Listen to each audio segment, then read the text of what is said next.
suis avec toi. Promesse suprême.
Rien, je t'aime, je suis avec toi. Promesse suprême qui soutient ma foi. La sombre vallée n'a plus de terreur. L'âme consolée, je marche avec mon Sauveur. Non, jamais tout seul. Non, jamais tout seul. Jésus, mon Sauveur, me garde. Jamais ne me laisse seul. Non, non, non, non. Jamais tout seul. Non, jamais tout seul. Jésus, mon Sauveur, me garde. Je ne suis jamais tout seul. Bien-aimés dans le Seigneur, nous allons à partir d'aujourd'hui commencer une série d'enseignements sur l'intelligence et les modèles d'émergence. Nous voulons apporter auprès des enfants de Dieu la notion sur l'émergence, mais pas n'importe quelle notion. Une notion qui nous aide à bien nous préparer pour émerger. Et pour cela, nous allons aller voir les modèles des gens qui ont émergé et étudier leur intelligence, c'est-à-dire comment ils ont compris, comment ils ont analysé les informations, comment ils ont choisi, fait des choix, ils ont pris des décisions pour que, en fin de compte, ils puissent sortir de la société, ils puissent émerger de la société. Comme nos enseignements ne sont pas totalement scientifiques ou théoriques, nous partons de la Bible parce que nous voulons utiliser la Bible comme base d'information sur lesquelles nous réfléchissons. Voilà pourquoi j'ai choisi pour vous quelques modèles. Il y en a plein, mais pour cette première série, nous aurons 4 modèles. Le premier modèle, c'est Abraham. Aujourd'hui, nous allons donc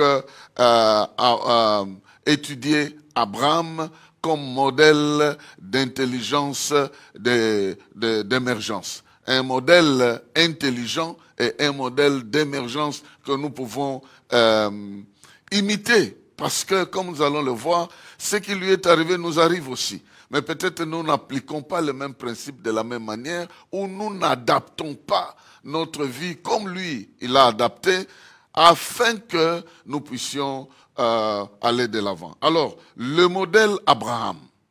Abraham comme modèle d'intelligence et d'émergence.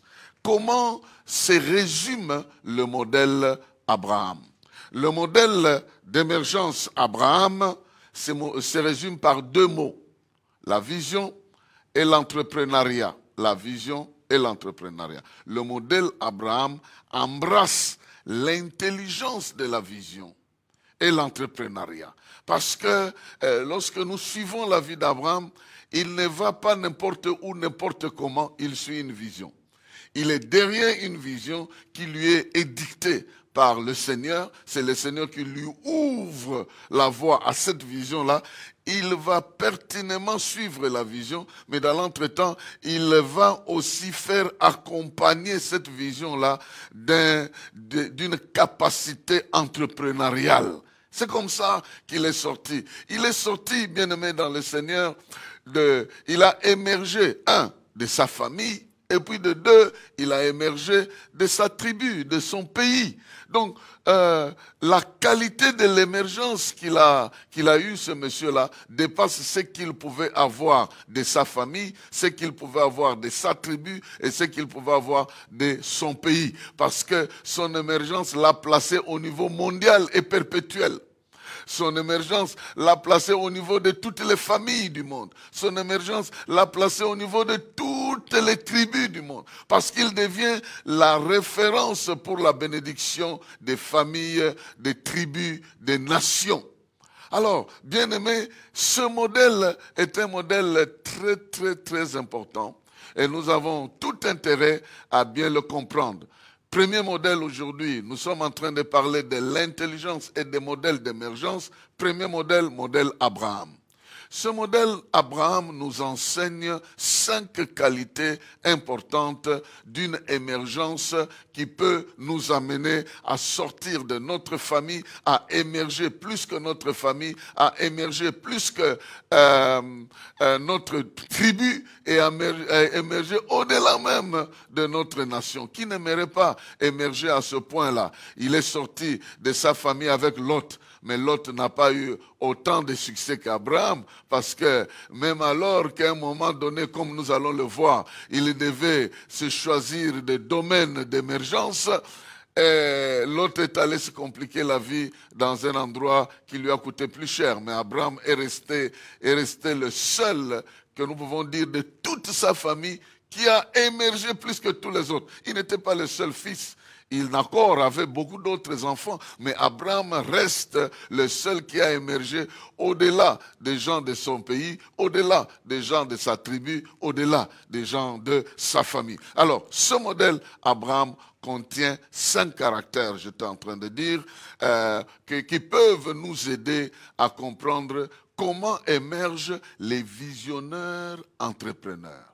Le modèle d'Abraham nous donne un modèle d'émergence en tant que visionnaire et entrepreneur.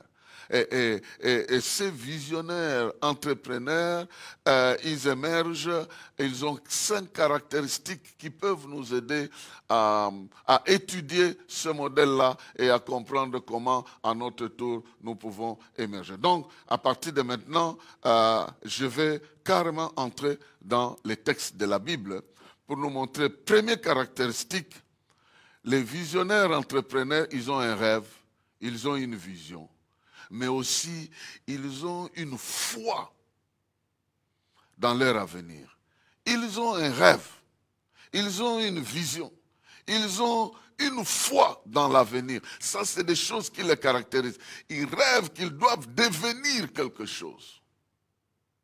Et ils ont foi que ce qu'ils rêvent là, parce que ça vient de Dieu, ça devra nécessairement s'accomplir dans l'avenir.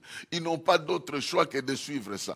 Ils ne tâtonnent pas. Ils n'ont pas d'objectif. Non, je vais essayer, si ça ne marche pas. Non. Ils savent où ils vont. Et ils y vont parce qu'ils ont confiance en celui qui les inspire. Et vous connaissez bien le premier texte, celui de Genèse chapitre 12. Je lis du verset 1 à 9, il est dit, l'Éternel dit à Abraham, va-t'en de ton pays, de ta patrie, de la maison de ton père, dans le pays que je te montrerai.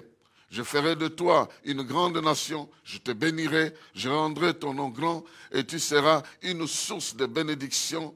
Je bénirai ceux qui te béniront et je maudirai ceux qui te maudiront. Et toutes les familles de la terre seront bénies en toi. Abraham partit comme l'Éternel le lui avait dit et Lot partit avec lui.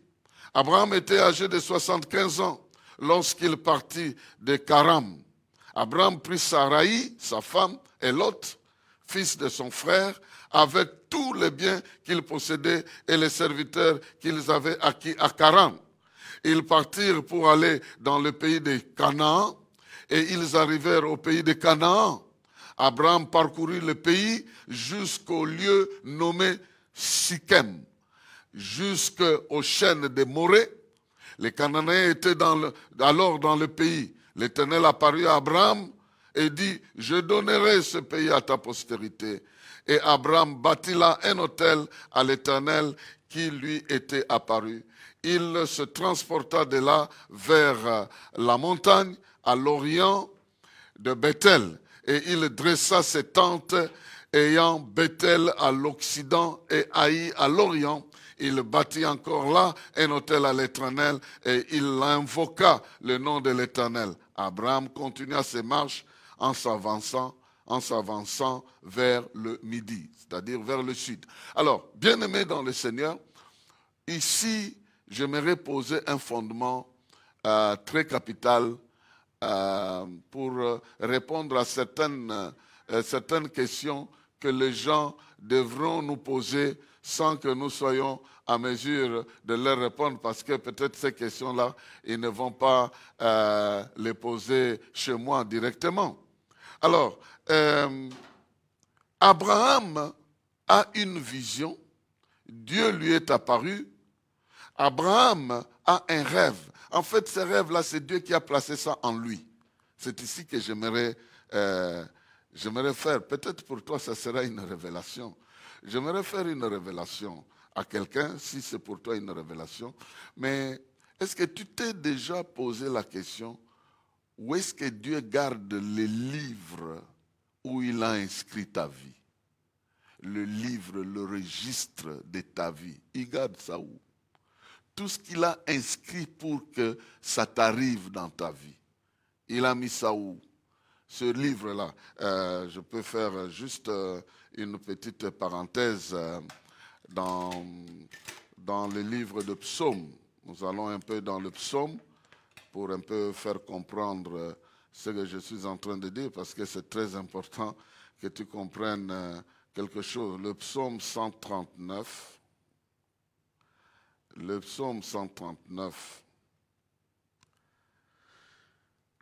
le Psaume 139, verset 14. Je préfère commencer au verset 13. Le Psaume 139, à partir du verset 13, il est dit, « C'est toi qui as formé mes reins, qui m'as tissé dans le sein de ma mère. Je te loue de ce que je suis une créature si merveilleuse. Tes œuvres sont admirables et mon âme le reconnaît bien. Mon corps n'était point caché devant toi lorsque j'ai été fait dans un lieu secret, tissé dans les profondeurs de la terre.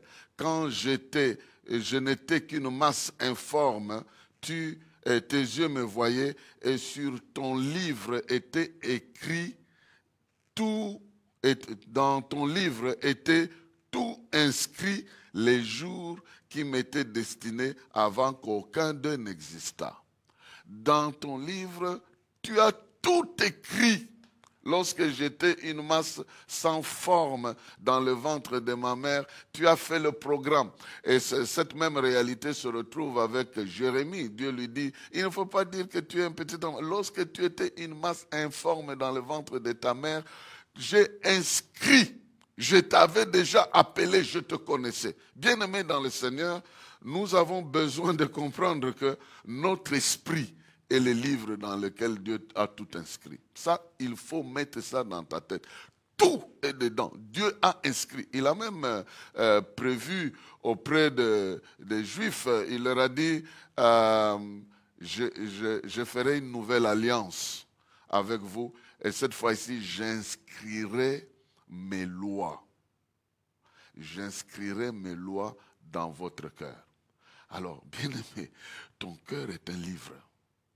Ton esprit est un livre. C'est comme une carte SIM où on a déjà imprimé un certain nombre d'informations. Mais ce que j'aimerais te faire comprendre ici, c'est que ce qui arrive à Abraham, visiblement, ça se passe en toi, dans ton esprit. Dieu a déjà inscrit des choses qui doivent t'arriver. Dieu a déjà prescrit ce que tu dois être. Et ce que tu dois savoir, c'est que les lois divines inscrites en toi, c'est des lois inviolables, c'est des lois omnipotentes.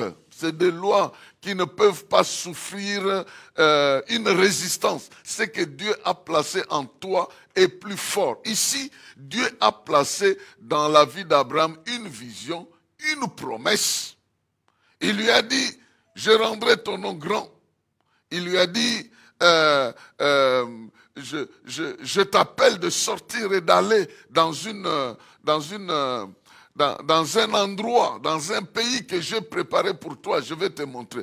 Donc Abraham, il allait avec une vision dans sa tête. Dieu avait déjà inscrit, en lui transmettant cette information-là, Dieu avait inscrit en lui ce qu'il devait devenir.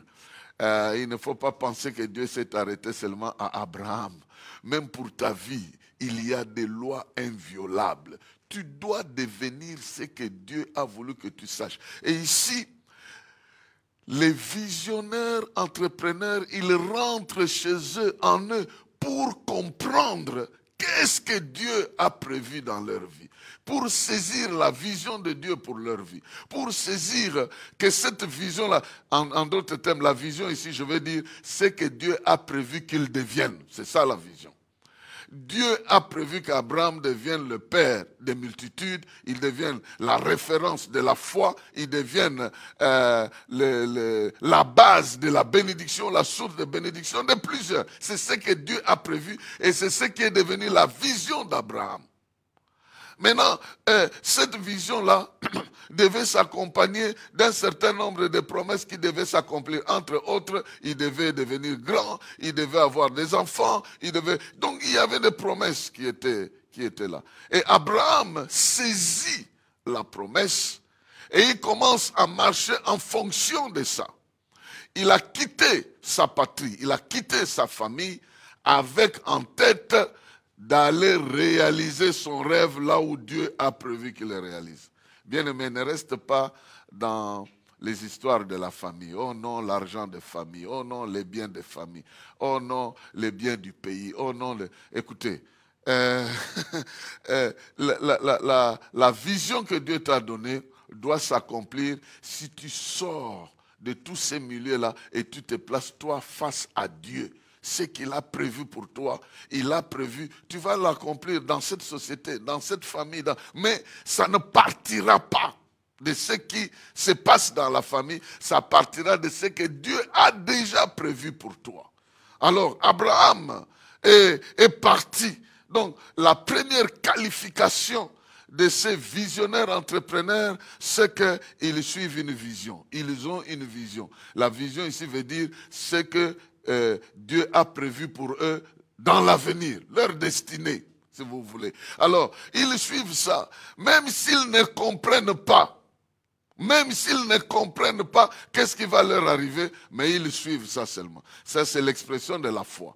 Ils ne dépendent pas de l'extérieur, ils dépendent de leur esprit. Dans le monde scientifique, on parle de l'intuition. Ils suivent leur intuition. Or, nous savons que, spirituellement parlant, l'intuition est une qualité de l'esprit. C'est-à-dire, quand Dieu te parle, ton intuition saisit la vérité sans te dire comment la vérité est entrée. Et ton intuition, il y a des choses que tu connais sans dire comment tu connais ça. C'est par intuition, c'est par ton esprit, c'est ton esprit qui connaît. Et ce qu'on connaît par intuition est aussi vrai que ce qu'on connaît visiblement dans la conscience. Parce que l'esprit est dans l'inconscience, l'esprit fonctionne dans une partie de nous que nous ne savons pas contrôler, dont nous ne sommes pas conscients, mais qui fonctionne effectivement.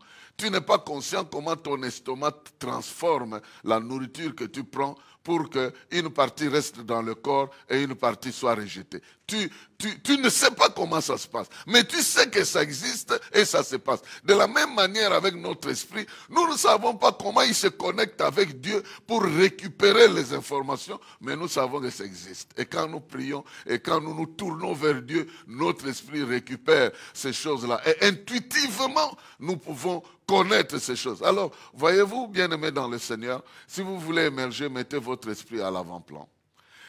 Il ne faut pas mettre la vision, ce que vous voyez à l'avant-plan. Il faut mettre l'esprit à l'avant-plan. Comprendre qu'est-ce que Dieu veut pour vous. Parce que si Dieu vous veut comme charpentier, vous n'émergerez jamais comme pilote.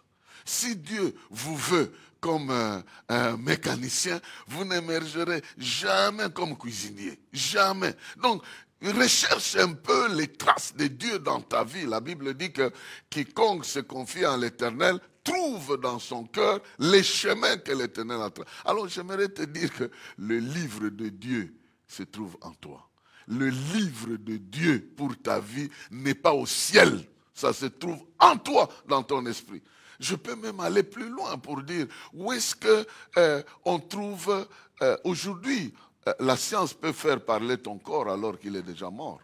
La science peut dire dans quelles conditions tu es mort, comment tu as été tué et de quelle mort tu es mort. La science peut dire. Donc, ton corps peut parler, mais si on lui donne la possibilité, le langage qu'il peut parler, scientifiquement parlant, on va dire en regardant le sang, en regardant la chair, en regardant la colonne vertébrale, la moelle épinière, l'ADN et tout ça, on peut conclure que ce monsieur, qui donne, qui parle, c'est le corps qui parle. Et le corps parle, pourquoi? Parce que toutes les informations se trouvent dedans. Vous n'allez pas aller au ciel, vous n'allez pas aller ailleurs pour trouver. Dieu a mis en toi tout ce qu'il te faut, tu en as. Et ça, ce n'est pas quand tu es devenu adulte qu'il a mis ça, non. Quand tu étais encore une masse informe dans le ventre de ta mère. Le seul problème que tu as, c'est qu'en grandissant, tu as développé ta relation avec ce qui est visible. Avec tes yeux, tes oreilles, à l'école, les amis, en famille. Mais tu n'as pas développé ta relation avec ce qui est invisible. Tu n'avais pas encore développé. Et Dieu, pour te faire émerger, il te connecte d'abord au niveau de l'esprit pour que tu commences aussi à développer les réflexes spirituels à la place des réflexes visibles, physiques. Voilà. Donc, le premier élément de ces visionnaires entrepreneur, c'est qu'ils s'attachent à la vision, à ce que Dieu a imprimé en eux qu'ils doivent devenir.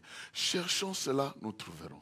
Si nous cherchons de tout notre cœur, nous allons avoir une première orientation dans quel secteur d'émergence Dieu me veut. Dans quel aspect d'émergence Dieu me veut. Peut-être il me veut dans le secteur politique, scientifique, ou bien scientifique simplement, ou bien ecclésiastique, ou bien, même si j'évolue dans le secteur économique, je servirai toujours Dieu dans le système de Dieu, soit avec ce que j'aurai, soit avec mon expérience. Quelque part, je serai toujours témoin de Christ. Ça, c'est pour tout le monde. Il ne faut pas dire, oh Dieu, il m'a appelé à être son témoin. Ça, c'est tout le monde qui est appelé comme ça. Mais il t'a appelé comme témoin dans quel domaine? Parce que c'est dans ce domaine-là que tu vas émerger pour témoigner comment Dieu t'a accompagné dans ce domaine-là. Alors, première caractéristique, bien-aimé dans le Seigneur, les visionnaires, entrepreneurs, ils ont un rêve qu'ils sont en train de poursuivre. Donc, une vision qu'ils sont en train de poursuivre. Ici, rêve et vision, je les mélange, ça veut dire leur destinée telle que révélée par Dieu de ce qu'ils doivent devenir. Et ils marchent non pas en fonction de ce qu'ils voient, ils marchent en fonction de la connexion qu'ils ont avec Dieu, de la manière dont Dieu les conduit sur base, non pas des choses visibles, mais de la parole de révélation que Dieu leur a donnée. Deuxième caractéristique de ces visionnaires entrepreneurs, ils sont innovateurs de la société. Et ils ne sont pas satisfaits des choses comme elles sont là. Ils pensent qu'ils doivent apporter quelque chose de plus à ce qui existe. Et il est écrit ici, Genèse chapitre 13, verset 12 à 18. Genèse 13, verset 12 à 18. Abraham habita dans le pays de Canaan, et Lot habita dans les villes de la plaine, et dressa ses tentes jusqu'à Sodome. Les gens de Sodome étaient méchants et de grands pécheurs contre l'Éternel. L'Éternel dit à Abraham, après que Lot se fut séparé de lui, lève les yeux, et du lieu où tu es, regarde vers le nord et le midi, vers l'Orient et l'Occident, car tout le pays que tu vois, je le donnerai à toi et à ta postérité pour toujours. Je rendrai ta postérité comme la poussière de la terre, en sorte que si quelqu'un peut compter la poussière de la terre, ta postérité aussi sera comptée. Lève-toi, parcours le pays dans sa longueur et sa largeur, car je te le donnerai. Abraham leva ses tentes et vint habiter parmi les chênes de Mamré qui sont près d'Hébron. Il bâtit là un autel à l'Éternel. Bien-aimés dans le Seigneur, l'émergence selon le modèle d'Abraham nous amène à la deuxième qualité, la qualité des innovateurs, des gens qui apportent quelque chose dans la société. Les gens qui savent que ce que j'ai trouvé dans la famille, ce que j'ai trouvé dans la société, ce que j'ai trouvé dans le pays, il y a des gens comme moi qui ont mis ça en place. Ce que j'ai trouvé dans la famille, ce que j'ai trouvé dans la société, ce qui existe, il y a des gens comme moi qui ont inventé ça, qui ont mis ça. Alors, je ne suis pas obligé de suivre toujours ce qu'eux, ils ont inventé pour me confiner avec eux. Surtout quand il s'agit des affaires. Il y a quelqu'un qui a inventé, qui a créé quelque chose, et nous tous, nous voulons nous arranger, nous aligner derrière les créations des autres personnes. Nous aussi, on peut inventer. Nous aussi, on peut créer d'autres choses. Un innovateur, selon le modèle d'Abraham, il ne dit pas, oui, les habitants de ce pays ici, les Cananéens, comment ils vivent comme ça, je vais essayer de m'adapter. Non, lui, il vient avec un modèle. Il vient avec son Dieu à lui. Il vient avec son modèle à lui. Il vient avec ses hôtels à lui. Il ne suit pas les hôtels des Baals, des Cananéens et des autres pour se conformer à leur vie. Lui vient avec son Dieu et sa forme de prière et sa forme d'adoration. Il impose ça là où il est. Bien-aimé, si vous voulez émerger, même dans le secteur des affaires, même dans le secteur du travail où vous voulez, ne faites jamais comme tout le monde. Ayez vous-même une innovation dans ce qui arrive, apportez ce que Dieu a mis en vous, apportez l'authenticité de ce qui vous identifie. De ce qui vous identifie. Oui, tout le monde va peut-être à Dubaï pour acheter. Oui, peut-être c'est là où se trouve le produit. Mais tu ne vas pas aller comme tout le monde. Tu ne feras pas comme tout le monde. Et si tu arrives là, tu vois que tout le monde, et les hommes et les femmes, dorment dans une même chambre pour limiter un peu les prix, le coût de la vie. Et tu vas dans une chambre avec une femme ou un homme que tu ne connais pas, c'est rien que pour... Ça, c'est la méthode de tout le monde. Mais toi, tu dois aller avec la méthode de ton Dieu. Et c'est comme ça qu'il te bénira.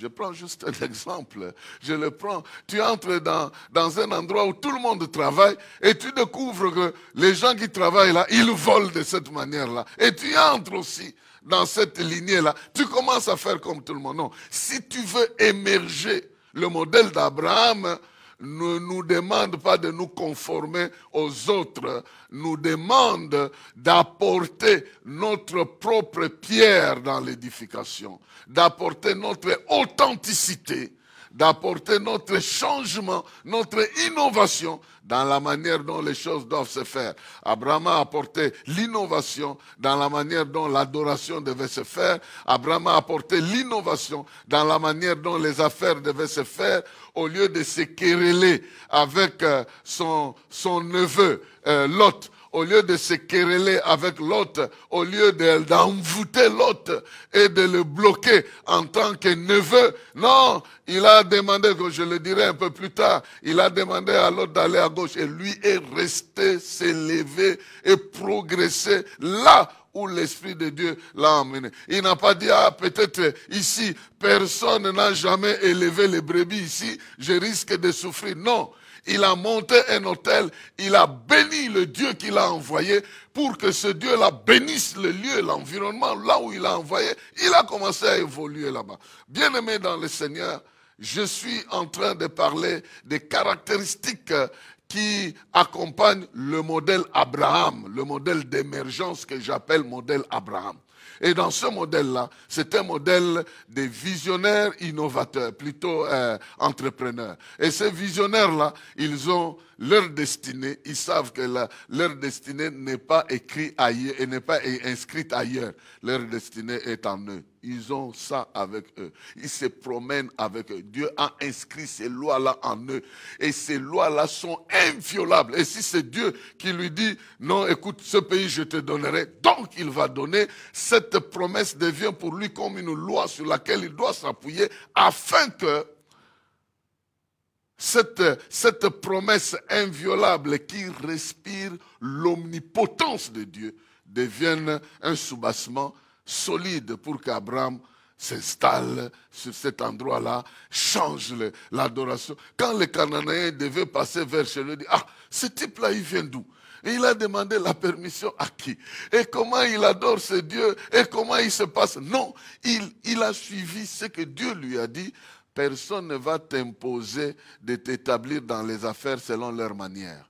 Non, Dieu t'appelle dans un domaine, suis ce qu'il a inscrit en toi et deviens innovateur. Ne suis pas toujours tout ce que tout le monde fait, mais apporte dans ce domaine-là ce que toi, tu as reçu de la part de Dieu. Parce qu'il y en a de ceux qui émergent et qui réussissent dans le mal. Et si toi tu le copies, tu auras un conflit entre ta conscience et ce qui t'arrive véritablement. Et Dieu ne veut pas ça. Il veut que sa bénédiction, qui ne se fait accompagner d'aucun chagrin, puisse t'accompagner dans ce que tu veux faire. Et toi, tu es une version de bénédiction, une version de vision et d'entrepreneur. Troisième qualité, c'est la qualité de la paix. Abraham était un pacifique. Il était un homme épris de paix. Là où il y avait des problèmes, il cherchait la paix. Déjà au chapitre 13, lorsqu'il avait des problèmes avec Lot, les travailleurs de Lot avec ceux d'Abraham commençaient à se chamailler. Et lui a dit non, il ne faut pas qu'il y ait des problèmes entre toi et moi. Si tu vas à gauche, j'irai à droite. Si tu vas à droite, j'irai à gauche. Quand les affaires de mon frère et mes affaires commencent à se tirailler sur le terrain, je ne veux pas envoûter mon frère ou je ne veux pas quereller avec ma soeur pour que moi je puisse. Non, je dois chercher la paix. Je dois chercher quelle direction chacun doit prendre pour que chacun évolue en paix. Et cette paix ici, ça va jusqu'au niveau des relations. Il y a des relations qui sont troublées parce qu'il a pris la dette de quelqu'un et ne s'est pas remboursé. Dans les affaires, vous voulez vous évoluer et les autres, vous ne voulez pas qu'ils évoluent et vous avez tendance à les brimer. Vous empruntez les choses chez eux, vous ne remboursez pas et même vous-même vous évoluez. Ça, ce n'est pas un esprit de paix. Il est écrit ceci, chapitre 14 de Genèse, versets 14 à 18. Dès que Abraham eut appris que son frère avait été prisonnier, il arma 318 de ses plus braves serviteurs, nés dans sa maison. Et il poursuivit les rois jusqu'à Dan.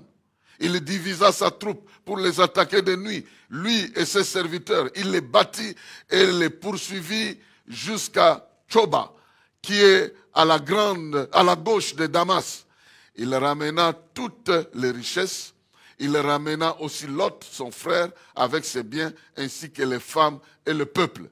Après qu'Abraham fut revenu vainqueur de Kédor Laomer et des rois qui étaient avec lui, le roi de Sodome sortit à sa rencontre dans la vallée de Kavé, qui est la vallée du roi. Melchisedec, roi de Salem, fit apporter du pain et du vin Et il était sacrificateur du Dieu très haut. Et si vous voyez, cet homme veut la paix et il va combattre toute espèce de problèmes qui s'élèvent dans sa vie et même dans la vie des autres. Donc, parce qu'il voulait la paix ne veut pas dire se laisser dominer par n'importe qui parce que tu veux la paix. Non, la paix veut dire combattre le désordre. C'est ce que ça veut dire. La paix veut dire se lever au nom de cette paix-là pour éradiquer tout ce qui est nuisible à la paix. Ici, il y a Kedor Laomer avec 5 autres rois. Ils sont allés envahir Sodome et Gomorrhe. Ils ont emporté les femmes et les biens. Et même Lot était emporté. Mais Abraham, il est écrit ici qu'il arma 318 de ses meilleurs travailleurs. Ils n'étaient pas des guerriers, mais il les a engagés dans une guerre pour la paix. Ils n'étaient pas, et vous imaginez, ici il y a 318 personnes capables de se battre qui sont nées dans sa maison. Il n'est pas venu avec de la famille de son père, mais ils ont grandi. De son père, il y avait quelques travailleurs, mais ils sont devenus très nombreux. Si 318 représentaient les plus vaillants, donc on pouvait retrouver aussi un grand nombre qui représentaient des gens incapables d'aller se battre. Et ces gens-là n'étaient pas des célibataires, ils étaient mariés avec des enfants. Donc Abraham entretenait toute une communauté dans ses affaires. Il n'était pas n'importe qui. Bien-aimés dans le Seigneur, ayez l'esprit d'innovation, mais battez-vous pour la paix. Battez-vous pour la paix.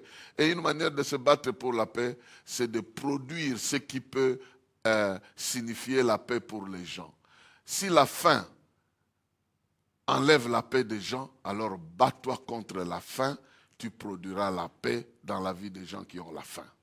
C'est ce que ça veut dire. Si l'envoûtement constitue le voleur de la paix dans la vie des gens, alors bats-toi contre l'envoûtement et tu instaureras la paix dans la vie de ces gens-là. Si le chômage est l'élément capital qui enlève la paix, alors bats-toi contre le... Écoute, tu vas te battre contre le chômage comment?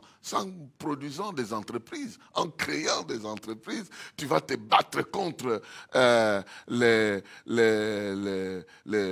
chômage qui influe des dégâts incroyables qui enlèvent la paix. Qu'est-ce qui enlève la paix dans la société où tu es en train d'évoluer? Et comment tu vas te battre contre cet ennemi-là, sinon en faisant ce qu'il faut, en regardant dans ta vision, il y a une provision dans ta vision pour apporter cela. Il y a tout un tas d'exemples. David, quand il est arrivé sur le champ de bataille, il était un homme de paix, mais il a vu que la paix d'Israël était arrachée par un Goliath. Où est-ce qu'il a puisé la force pour battre Goliath? C'est dans les expériences que Dieu lui a fait faire. Oh non, contre le loup, contre le lion, et contre l'ours, je fais ceci. À partir de là, je crois que si Dieu t'a déjà exaucé pour te nourrir pendant un mois, il va t'exaucer aussi pour nourrir d'autres personnes.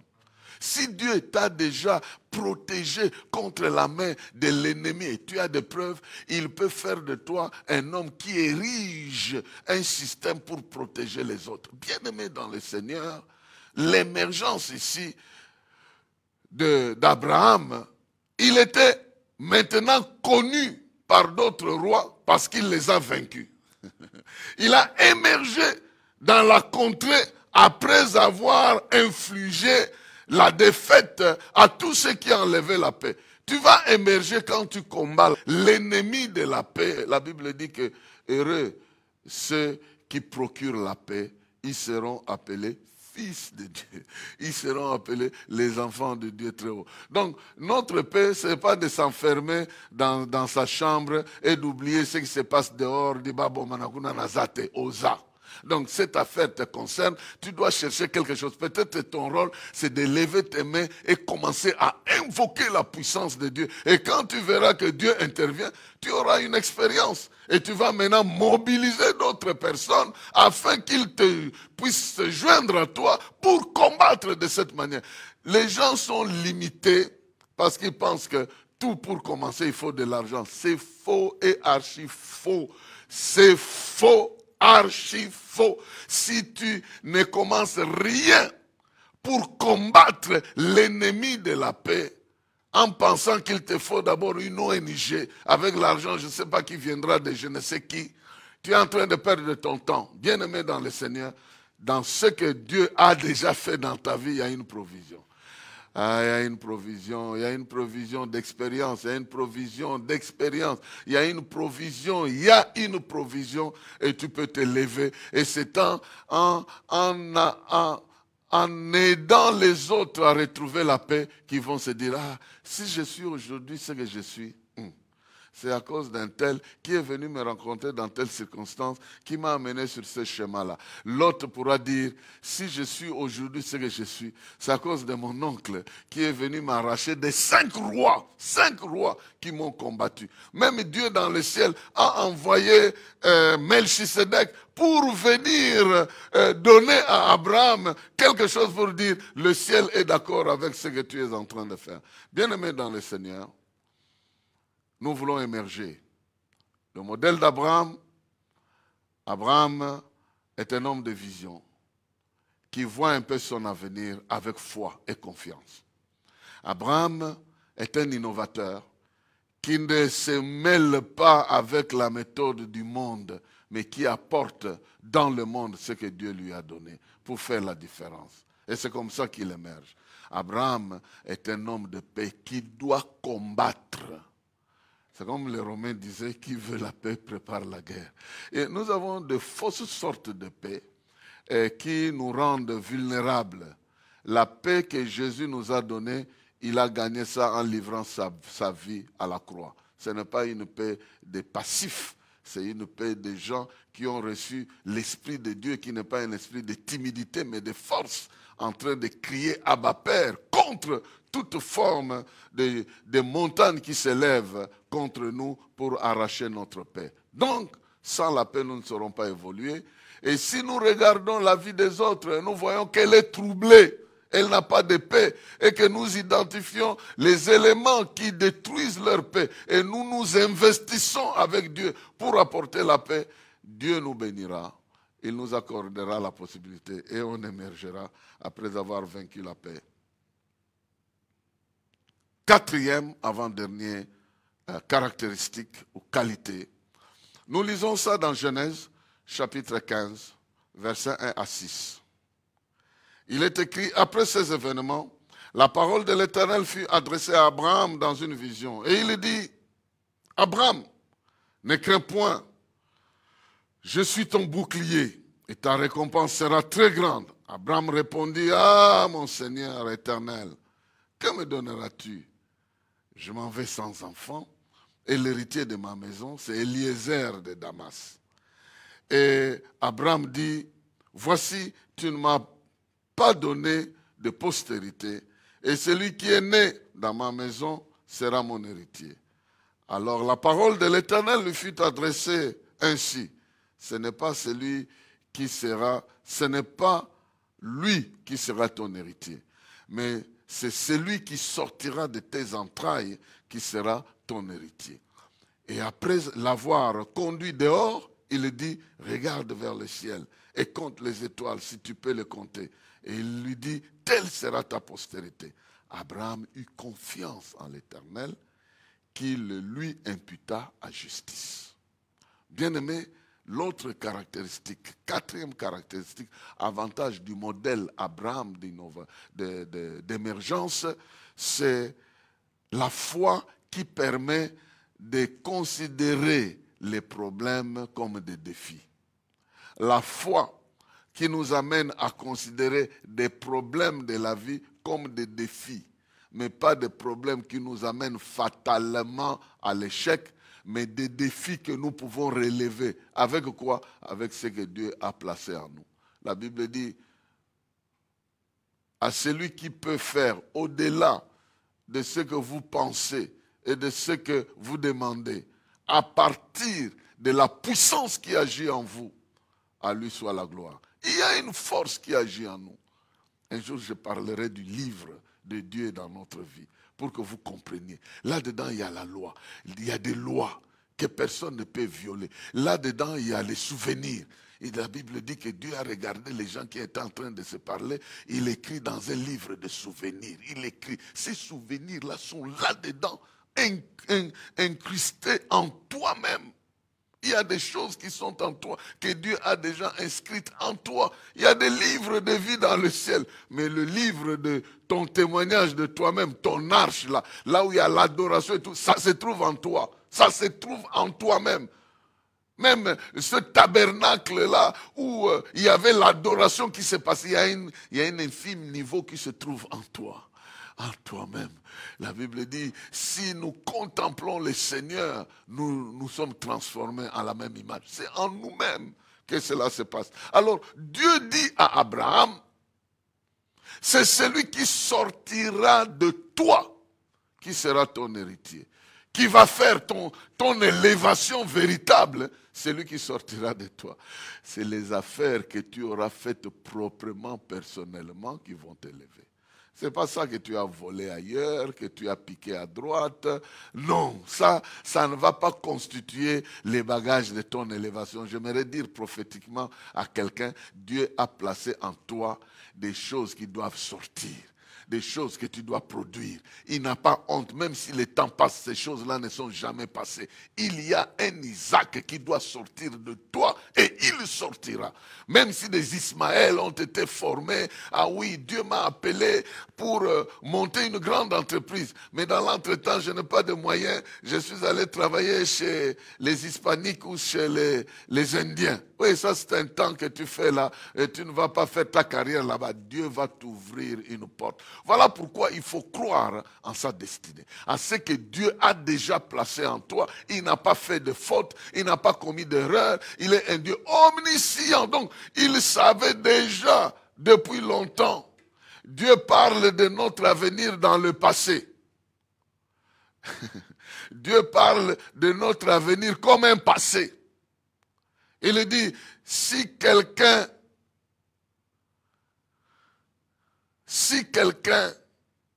croit et qu'il prie et qu'il saisit cette chose-là, qu'il considère qu'il a déjà reçu ça. C'est-à-dire le jour que tu recevras cette chose sera futur, mais c'est dans le passé que tu as déjà reçu ça. Dieu connaît ton futur, il veut que toi-même tu avances avec lui pour voir déjà ton futur devenir un passé. C'est-à-dire, pour que tu te vois un grand-père, tu dois déjà te voir marié. C'est-à-dire, ton mariage qui est déjà futur, tu le sautes même, tu te vois déjà ancêtre. Parce que ton mariage est déjà acquis. Et tu es déjà en train de te voir grand-père, arrière-grand-père, arrière-grand-mère. Tu es déjà en train de te voir sous cette peau-là. Mais entre-temps, tu n'as ni engagement, ni quoi que ce soit. Et puis, peut-être autour de toi, il y a un peu de critiques et de moqueries et de trucs pareils. Mais c'est l'environnement des hommes, ce n'est pas l'environnement divin. Alors, Abraham voyait, Dieu voulait lui faire voir et dire, est-ce que tu peux compter les étoiles? Ah, 1, 2, 3, 1, 2, 3, 4, non, tu compteras les sables, non. Si tu ne sauras pas compter ça, c'est que les gens ne sauront pas compter les enfants que tu auras. C'est ce que dit la Bible. Parce que Dieu voit le cœur, dès qu'il a cru, Dieu considère qu'il est devenu maintenant juste. Donc c'est juste maintenant de lui donner ce qu'il a reçu. Parce que ce que nous recevons par la foi, c'est impossible que ça nous échappe. C'est une loi. Ce que tu as, tu le verras s'accomplir. Et que Dieu te bénisse en voyant des problèmes, mais ne considérez pas ces problèmes comme étant des barrières qui vont t'éliminer. Non, des défis que tu dois traverser. Les fleuves que tu dois traverser sans te submerger, ou alors les flammes que tu traverseras sans te laisser embraser par ces flammes-là. Tu veux commencer une affaire, tu vois tout un problème, affaire économique, affaire environnement, et autant de taxes qui t'embrouillent, qui t'embêtent et qui te découragent même de commencer. Non, fonce! Mais ne fais pas comme tout le monde. Suis une direction que Dieu va te donner et tu t'en sortiras très très très bien. Donc, le modèle Abraham d'innovation veut utiliser la foi non pas pour reculer devant des problèmes, mais pour les considérer comme des vrais défis qu'il faut combattre. Enfin, la dernière caractéristique, c'est que le modèle Abraham, le modèle d'émergence, Abraham, que j'appelle Abraham, modèle Abraham, qui embrasse la vision et l'entrepreneuriat, c'est un modèle de gens qui savent prendre les risques. Ils savent prendre les risques. Ils calculent les risques et ils les prennent. Et nous voyons déjà dans la vie d'Abraham, au chapitre 22, Abraham, Dieu lui dit, va me sacrifier ton fils, c'est ton unique, ton unique. Il va le faire. Il va le faire. Et selon Dieu, quand dans ton cœur tu as déjà décidé de faire quelque chose, même si physiquement tu ne fais pas, tu as déjà fait ça. Donc Abraham, du point de vue de son cœur, il n'avait pas hésité un instant à le faire. C'est pourquoi Dieu l'a empêché de faire ça. Ce qui se passe dans notre esprit est une réalité. Donc si nous prenons le risque, Dieu va voir que nous prenons le risque. Si nous doutons dans notre cœur, Dieu va aussi voir. Il sait que celui-là, il a peur. Celui-là n'osera pas commencer. Mais dès que nous prenons à cœur de faire quelque chose, Dieu le sait. Et il va nous accompagner. Mais s'il voit que ce que nous faisons là est trop dangereux, il va nous montrer la provision qu'il a prévue pour nous, l'animal qu'il a prévu pour nous. Au lieu de sacrifier notre propre vie, quelque chose de bon peut venir. Parce que Dieu sait que nous sommes engagés à prendre le risque selon la destinée qu'il nous a faite. Il y en a de ceux à qui il a dit, oui, tu gagnes $100, prends tous ces $100-là, achète ces champs-là. Ah, mais comment je vais vivre? Achète les champs. Il a demandé à Jérémie, alors que Nabucodonosor était en train de venir détruire Jérusalem. Dieu lui dit, achète la parcelle. Oh, mais comment je vais acheter la parcelle alors que la ville sera brûlée? Et tu dis même que 70 ans avant que les choses se passent, mais tu me demandes d'acheter. Et achète devant les témoins, parce que ce que tu vas acheter te reviendra de droit. Tu auras ça. Tu vivras pour voir ce que tu as saisi par la foi. Tu vivras pour voir ça. Bien-aimé dans le Seigneur. Voici le modèle Abraham. Il est un modèle ancien, un modèle d'émergence, mais je pense que tu n'as pas encore suivi un cours qui te donne Abraham comme modèle d'émergence de cette manière. C'est une série de cours, d'enseignements, je voulais dire, que nous voulons présenter pour que les gens sachent que comme Abraham a vécu, nous pouvons vivre. Comme il a émergé, nous pouvons émerger. Mais quels sont ces principes? Il avait la vision. Il avait l'orientation que Dieu lui a donnée. Son avenir, il connaissait ça par rapport à la parole que Dieu lui a donnée. Cherchons Dieu, il va se manifester, il nous donnera la parole. Et c'est pourquoi je vous dis que les grands livres de Dieu pour ta vie se trouvent en toi. Et chaque fois qu'il écrira, il viendra écrire ça en toi. Il notera ça en toi et ça gardera, ton esprit gardera. Oh, tu ne sais pas ce que ton esprit représente. Il garde tout un tas de choses inscrites en toi. Par exemple, si Dieu t'a destiné à jouer un rôle capital dans ta famille, comme Joseph a joué ce rôle-là, aucune loi ne va changer ça. Ça restera comme ça. On peut te vendre, on peut t'acheter, on peut te jeter en prison, on peut faire tout ce qu'on veut. Mais cette loi-là est inviolable, inviolable. Inviolable, elle va s'accomplir. Tu es l'enfant de la maison, mais tu es l'enfant de la maison qui a en lui-même le programme de Dieu en toi-même. J'inscrirai mes lois dans leur cœur. Cette loi-là, c'est quoi? Ce n'est pas tu adoreras l'Éternel, ton Dieu, de tout ton cœur. Ce n'est pas cette loi-là. C'est des nouvelles lois qui déterminent notre destinée que personne ne peut violer sur la terre. Je peux donner des exemples. Saul de Tarse a cru qu'il était un pharisien capable de servir Dieu en arrêtant tous les aventuriers. Non, ce n'est pas à ça que Dieu l'a appelé. Il a vu une lumière sur le chemin de sa fausse mission qu'il a maintenant orienté sur ce que Dieu avait prévu pour lui. Bien-aimés, cherchons à comprendre par où nous commençons comment Dieu nous oriente, qu'est-ce qu'il nous dit de notre propre destinée.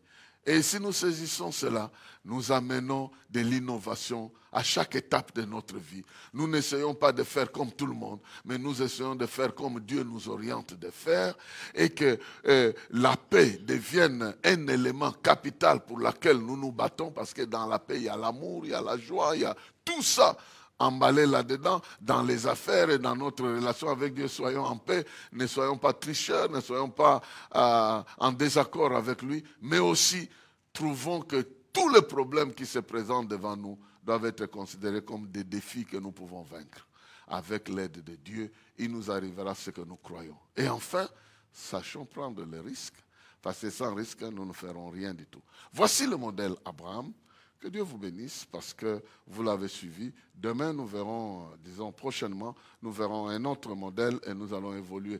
Et au fur et à mesure que vous avez cette connaissance, je pense que Dieu vous permettra d'émerger selon ce qu'il a prévu dans votre vie. Après avoir suivi cet exposé, certainement, il y a des choses qui te passent à l'esprit, mais j'aimerais prier avec toi. J'aimerais prier avec toi. Il y a ces 5 choses que tu dois garder en toi. Je prie pour toi, pour que Dieu t'ouvre les yeux spirituels et que tu découvres la vision, le rêve, la destinée qu'il a placée en toi. Paul priait, il disait, je prie Dieu pour qu'il illumine les yeux de votre cœur, pour que vous sachiez quelle est l'espérance qui s'attache à votre appel. En d'autres termes, parce que Dieu vous a appelé, quelle est la destinée de votre vie? C'est ça qui devient l'objet de votre espérance. Oh, cher Saint-Esprit, illumine les yeux de mon frère et de ma sœur, afin qu'il commence à comprendre qu'il y a des choses enfouies en lui-même. Au lieu d'aller chercher ça chez un prophète, chez quelqu'un d'autre, que tu illumines les yeux de son cœur et qu'il entende comme Abraham a entendu, que ses oreilles entendent, que ses yeux voient que tu as une destinée que tu as préparée pour lui et qu'il s'engage résolument à avancer sur ce chemin-là. Donne-lui l'intelligence pour apporter du nouveau. Du nouveau, au lieu de calquer toujours ce que les autres ont fait, sur le terrain sur lequel tu les places, augmente son intelligence. Tu as fait ça avec les Daniel, avec les autres. Ils n'ont pas fait comme tout le monde. Ils ont apporté la différence. Ils n'ont pas fait comme les autres devins. Tu leur as donné l'intelligence pour interpréter les choses non interprétables. Seigneur, mène-nous sur le terrain où nous faisons la différence par rapport à ce qui existe déjà. Oui, à l'époque de Daniel, ce qui existait déjà, on pouvait raconter, expliquer les rêves selon le modèle qui existait. Mais ici, notre environnement, notre siècle nous présente des défis que nous n'avons jamais entendus. Nous cherchons même dans la Bible, des fois, nous ne voyons même pas les gens qui ont été exposés à ce genre de choses. Mais le même Dieu, tu es resté. Laisse que tu ouvres l'intelligence de mon frère, que tu lui donnes, tu donnes à ma soeur la capacité de comprendre que ces difficultés-là sont des défis que tu vas l'aider à vaincre. Je prie, Seigneur, que tu nous aides à prendre des bons risques, là où nous devons risquer, avec toi, pour que la gloire te revienne. Que Dieu te bénisse et qu'il t'accorde la grâce d'émerger comme Abraham en ton temps, au-delà de ta famille, de ta tribu et de ton pays. Au nom de Jésus. Amen. Ne crains rien, je t'aime.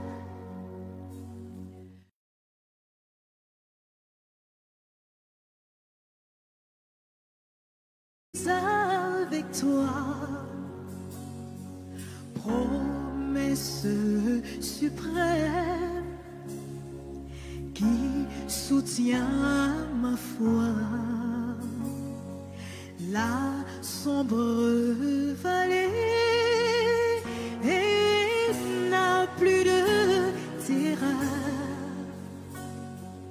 L'âme consolée, je marche avec mon Sauveur. Non, jamais tout seul. Non, jamais tout seul. Jésus, mon Sauveur, me garde. Jamais ne me laisse seul. Non, non, non, non, jamais tout seul.